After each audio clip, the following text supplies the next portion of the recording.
नमस्कार दोस्तों, इस समय एक विषय काफ़ी चर्चा में है और वो विषय है 3 पुराने कानून जो वर्तमान में भी लागू हैं, प्रचलित हैं।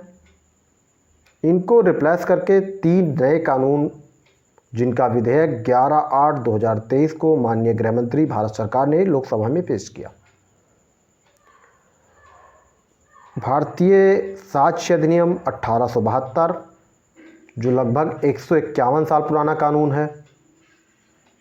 भारतीय दंड संहिता जो लगभग 160 साल पुराना कानून है। इसके अलावा दंड प्रक्रिया संहिता 1973 जो लगभग 50 साल पुराना कानून है। इन तीनों कानूनों के स्थान पर अब 3 नए कानून आएंगे जिनका नाम भारतीय नागरिक सुरक्षा संहिता 2023, भारतीय न्याय संहिता 2023, भारतीय साक्ष्य अधिनियम 2023 होगा।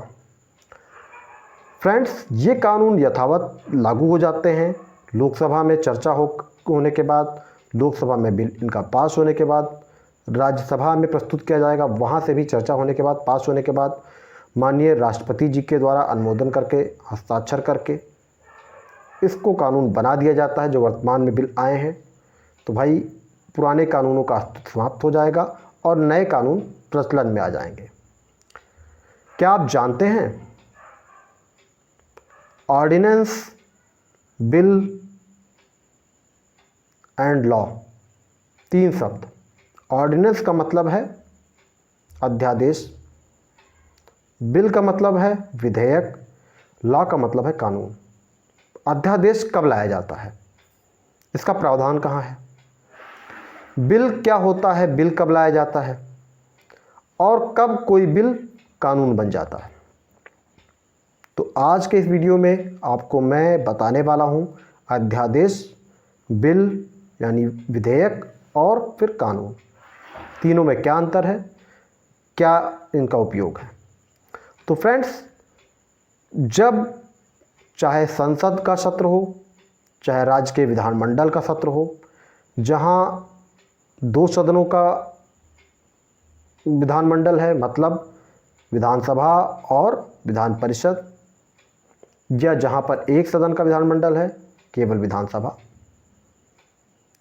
तो भाई जब इनके सत्र अवसान होते हैं, मतलब सत्र नहीं होता है, इनका कार्यवाही इनकी नहीं होती है, और अगर देश हित या राज्य हित में कुछ ऐसा आवश्यक कानून बनाया जाना चाहिए या उसकी आवश्यकता है, तो उस सिचुएशन में भारतीय संविधान के अनुच्छेद 123 के अंतर्गत केंद्र की सरकार और भारतीय संविधान के अनुच्छेद 213 के अंतर्गत राज्य की सरकार एक सामान्य अध्यादेश ला सकती है, और जिसको राज्यपाल के द्वारा, अगर राज्य का मैटर है तो, या केंद्र का मैटर है तो, मतलब देश का मैटर है पूरे, तो उस सिचुएशन में राष्ट्रपति की मंजूरी से उस अध्यादेश को लागू किया जा सकता है।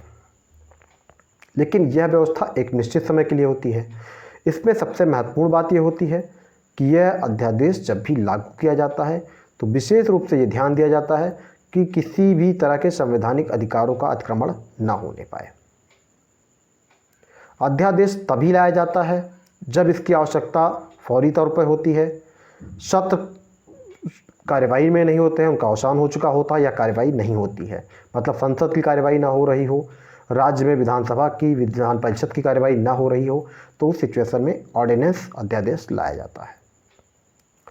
अब करते हैं बात बिल की। विधेयक क्या है? तो किसी भी मैटर पर अगर विधि बनानी है, कोई कानून बनाना है, कोई संशोधन करना है किसी कानून में, तो उस सिचुएशन में उसका ड्राफ्ट तैयार किया जाता है, और उसके बाद यानी जब ड्राफ्ट तैयार हो जाता है तो उसे बिल का नाम दिया जाता है, विधेयक कहते हैं। और विधेयक मंजूर तब हो सकता है जब उसे संसद में प्रस्तुत किया जाए या राज्य में विधानमंडल के समक्ष। अगर जैसा कि कहा 1 सदन है, खाली विधानसभा है, तो सभा के समक्ष, और अगर 2 सदन है तो दोनों सदनों के समक्ष, यानी विधानसभा और विधान परिषद दोनों के समक्ष आपको वह बिल प्रस्तुत करना होगा। बिल विधेयक जब मान लीजिए संसद में प्रस्तुत किया जाता है, तो अगर कोई ऐसा विधेयक है जिस पर चर्चा की आवश्यकता नहीं होती है तो बिना चर्चा के उसे पास किया जा सकता है। अगर कोई ऐसा विधेयक है जिसका व्यापक प्रभाव पड़ने वाला है तो भाई उस पर चर्चा होगी, आवश्यकता पड़ने पर मतदान भी हो सकता है, ज़रूरत पड़ने पर उसमें संशोधन के लिए भी दोबारा उसको भेजा जा सकता है। अगर मान लीजिए चर्चा होने के बाद यह पाया जाता कि बिल उपयुक्त है तो भाई लोकसभा पास कर देगी, तो उसके बाद उसे राज्यसभा में भेज दिया जाएगा और राज्यसभा भी 6 महीने के अंदर उस बिल को अगर चर्चा होने के बाद या बिना चर्चा के पारित कर देती है, पास हो जाता है राज्यसभा से, तो फिर मंजूरी के लिए माननीय राष्ट्रपति जी के पास भेज दिया जाएगा और वहाँ से उनके हस्ताक्षर होते हुए, अनुमोदन होते हुए जैसे ही मंजूरी मिल जाती है वह अध्यादेश वह बिल व विधेयक कानून बन जाता है। सबसे आवश्यक बात यह है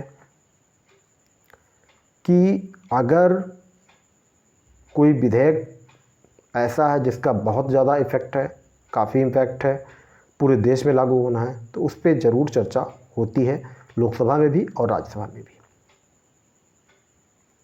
उसके बाद ही उसे आगे जाकर मतलब मान के चलिए कार्यवाहियाँ पूर्ण होने के बाद वह विधेयक, वह बिल राष्ट्रपति जी के हस्ताक्षर के बाद कानून बन जाता है।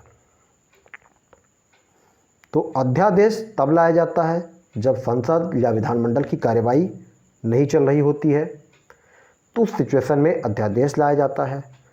जब मान लीजिए कोई ऐसा मैटर है, कोई ऐसा कानून बनाया जाना है कि जिसका प्रभाव आगे चलकर पूरे देश में या किसी राज्य में है, व्यापक रूप से इसका इस्तेमाल करना है, तो उस सिचुएशन में उसका ड्राफ्ट तैयार करके और फिर उस विधेयक को, बिल को सदन में प्रस्तुत किया जाता है। एक महत्वपूर्ण बात और ध्यान रखिएगा, अध्यादेश भी एक सीमित समय के लिए होता है और अगर उसे रेगुलर कानून का दर्जा देना है तो उस सिचुएशन में उस ऑर्डिनेंस को आगे चलकर सदन में पेश करना होगा और उसे पास करवाना होगा। यानी अगर वह देशव्यापी कानून बनने वाला है तो उस सिचुएशन में या केंद्र सरकार के पास अधिकार है ऐसा कानून बनाने का, तो लोकसभा में और फिर राज्यसभा में, मीन संसद में।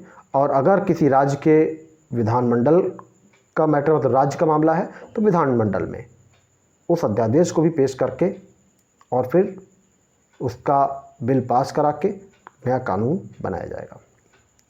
तो ये थोड़ी सी सामान्य जानकारी अध्यादेश, बिल और कानून के विषय में। हो सकता है इसमें कुछ कमियां रह गई हों, तो मैं कोशिश करूंगा कि आप अगर इस पर कुछ और जानना चाहते हो, जो कमियां रह गई हों, तो आप कमेंट करके मुझे बता सकते हैं, मैं आपको कमेंट के द्वारा रिप्लाई कर दूंगा। तो फ्रेंड्स, आज के इस वीडियो में बस इतना ही। मिलते हैं फिर से एक नए वीडियो में, तब तक के लिए जय हिंद।